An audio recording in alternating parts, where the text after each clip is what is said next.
ये आकाशवाणी देहरादून है। अब आप पंकज सनवाल खुलवे से प्रादेशिक समाचार सुनिए।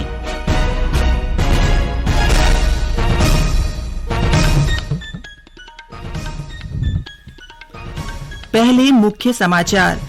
केंद्रीय विज्ञान व प्रौद्योगिकी राज्य मंत्री डॉ जितेंद्र सिंह ने कहा है कि उत्तराखंड में अरोमा मिशन के अंतर्गत कार्य करने की अनेक संभावनाएं हैं। मुख्यमंत्री पुष्कर सिंह धामी ने राज्य में रिक्त पदों के लिए जल्द भर्ती प्रक्रिया शुरू करने के निर्देश दिए। स्वास्थ्य मंत्री धन सिंह रावत ने कहा है कि प्रदेश के राजकीय मेडिकल कॉलेजों में अगले सत्र से MBBS की पढ़ाई अंग्रेजी के साथ साथ हिंदी मीडियम में भी की जाएगी। और लोक संस्कृति का पर्व इगास प्रदेश भर में कल धूमधाम से मनाया गया। और अब समाचार विस्तार से। केंद्रीय विज्ञान एवं प्रौद्योगिकी राज्य मंत्री डॉ जितेंद्र सिंह ने कहा है कि उत्तराखंड में एरोमा मिशन में कार्य करने की अनेक संभावनाएं हैं।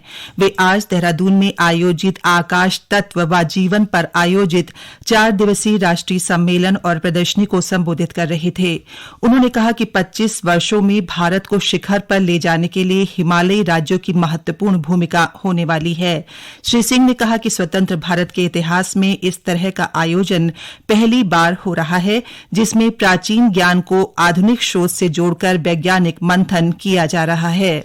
आम नागरिक के जीवन का सरलीकरण हो, ईज ऑफ लिविंग हो, तो उसका किस प्रकार से प्रावधान हो, उसकी तरफ ध्यान देने का काम पहली बार भारत सरकार की ओर से मोदी जी के नेतृत्व में हुआ है। और ये जो आप देख रहे हैं प्रदर्शनी इसीलिए कि जो नए स्टार्टअप्स आ रहे हैं, जो रोजगार के नए आयाम, नए साधन इन अलग अलग क्षेत्रों से निकल रहे हैं, उसकी किस प्रकार से जानकारी इन युवाओं में भी हो और किस प्रकार आधुनिक विज्ञान और उसके नवाचार को हम भिन्न भिन्न क्षेत्रों में सदुपयोग में ला सके। उदाहरण के तौर पर कृषि के क्षेत्र में किस प्रकार ड्रोन का उपयोग हो सकता है, उसका यहाँ पर उसकी प्रदर्शनी चल रही है। इसी प्रकार स्वामित्व का काम जो मोदी जी के आदेश अनुसार चल रहा है, लगभग 7.5 लाख गांव जो हैं देश के, उनकी मैपिंग करने का, वो किस प्रकार से आगे बढ़ रहा है, आम जनता को उसकी जानकारी हो, इसको लेकर के ये प्रदर्शनी लगाई गई है।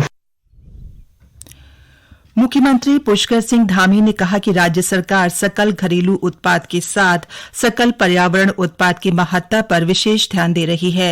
प्रदेश में वैज्ञानिक सोच को जागृत करने और अनुसंधान को प्रोत्साहित करने के लिए राज्य में साइंस सिटी के निर्माण का निर्णय लिया गया है। साथ ही हर क्षेत्र तक अनुसंधान और शोध गतिविधियों को पहुंचाने के लिए लैब्स ऑन व्हील और अंतरिक्ष प्रौद्योगिकी में जागरूकता के लिए एस्ट्रो पार्क बनाने पर विचार किया जा रहा है। श्री धामी ने कहा कि विकास विज्ञान आधारित हो और इस दिशा में काम किया जा रहा है।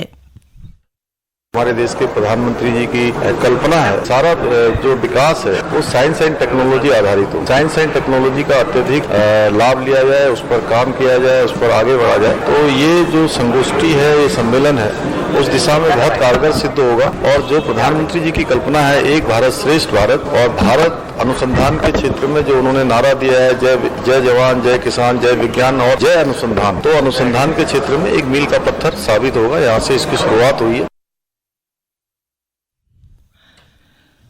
इससे पूर्व राज्यपाल गुरमीत सिंह ने देहरादून में कल आकाश तत्व पर आधारित राष्ट्रीय स्तरीय प्रदर्शनी व सम्मेलन का शुभ आरंभ किया। राज्यपाल ने कहा कि विज्ञान एवं प्रौद्योगिकी किसी भी राष्ट्र की उन्नति और विकास के लिए महत्वपूर्ण है।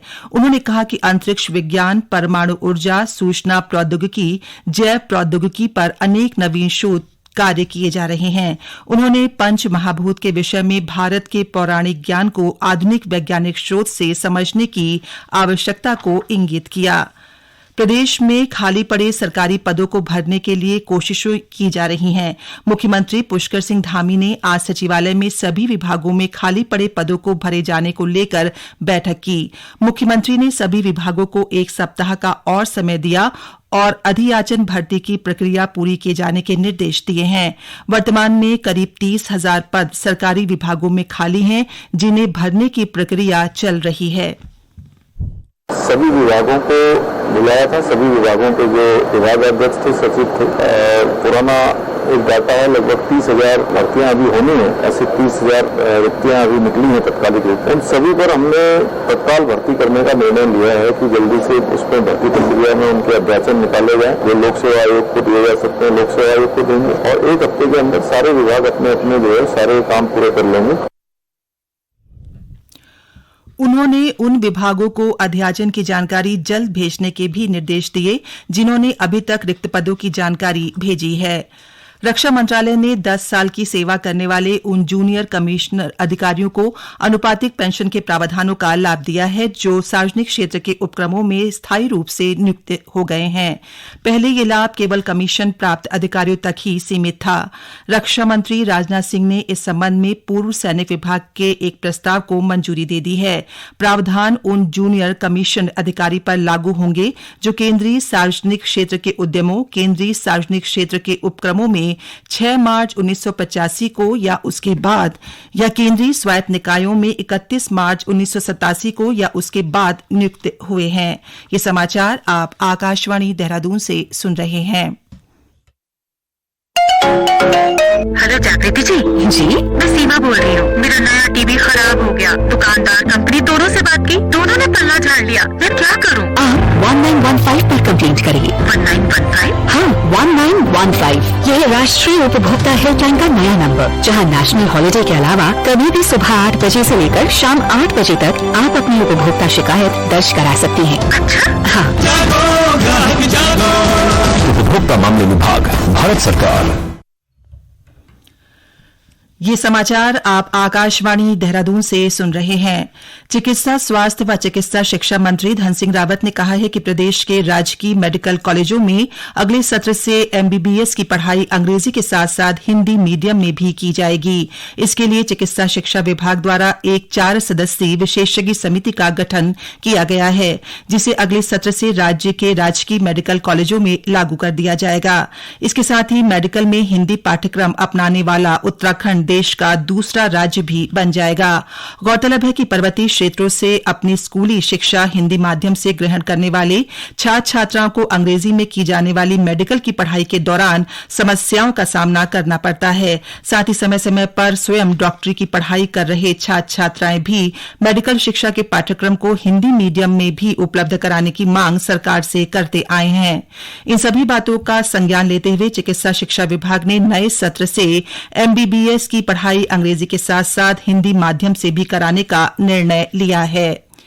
देश के पहले मतदाता 106 वर्ष के मास्टर श्याम शरण नेगी का आज सवेरे लंबी बीमारी के बाद निधन हो गया। वे हिमाचल प्रदेश के किन्नौर जिले स्थित कल्पा के निवासी थे। श्री नेगी ने हिमाचल प्रदेश विधानसभा चुनाव के लिए 2 दिन पहले डाक मतपत्र के माध्यम से अपने मताधिकार का उपयोग किया था। उन्होंने अपने जीवन में 30 से भी ज्यादा बार मतदान किया था। उन्होंने 1951 में पहले आम चुनाव के लिए मतदान किया। गौरतलब है कि मौसम को देखते हुए पहले आम चुनाव के लिए हिमाचल प्रदेश में 1951 में मतदान कराया गया था।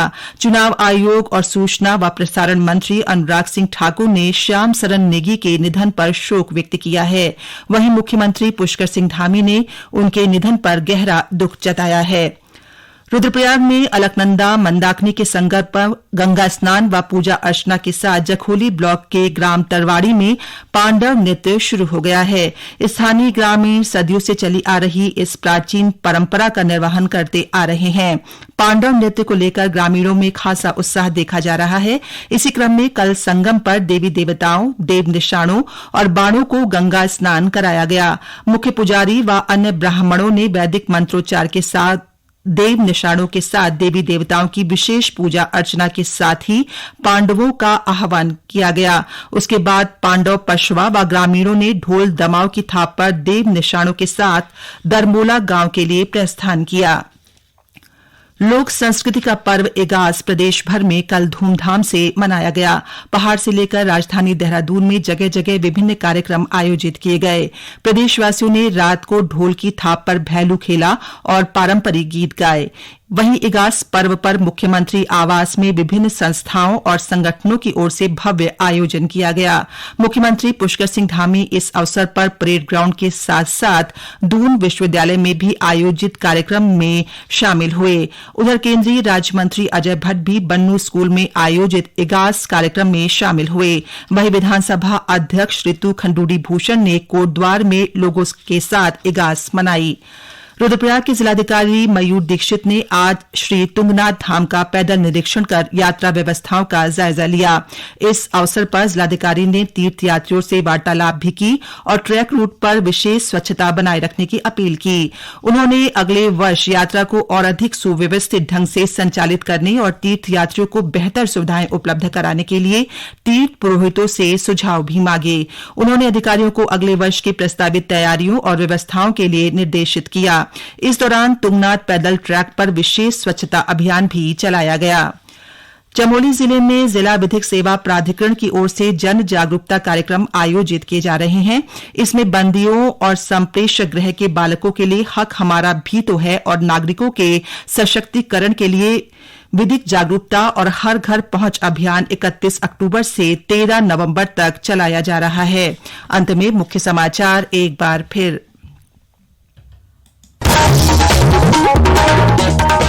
केंद्रीय विज्ञान एवं प्रौद्योगिकी राज्य मंत्री डॉ जितेंद्र सिंह ने कहा है कि उत्तराखंड में एरोमा मिशन के अंतर्गत कार्य करने की अनेक संभावनाएं हैं। मुख्यमंत्री पुष्कर सिंह धामी ने राज्य में रिक्त पदों के लिए जल्द भर्ती प्रक्रिया शुरू करने के निर्देश दिए। स्वास्थ्य मंत्री धन सिंह रावत ने कहा कि प्रदेश के राजकीय मेडिकल कॉलेजों में अगले सत्र से MBBS की पढ़ाई अंग्रेजी के साथ साथ हिंदी मीडियम में भी की जाएगी। और लोक संस्कृति का पर्व इगास प्रदेश भर में कल धूमधाम से मनाया गया। इसी के साथ प्रादेशिक समाचार समाप्त हुए। नमस्कार।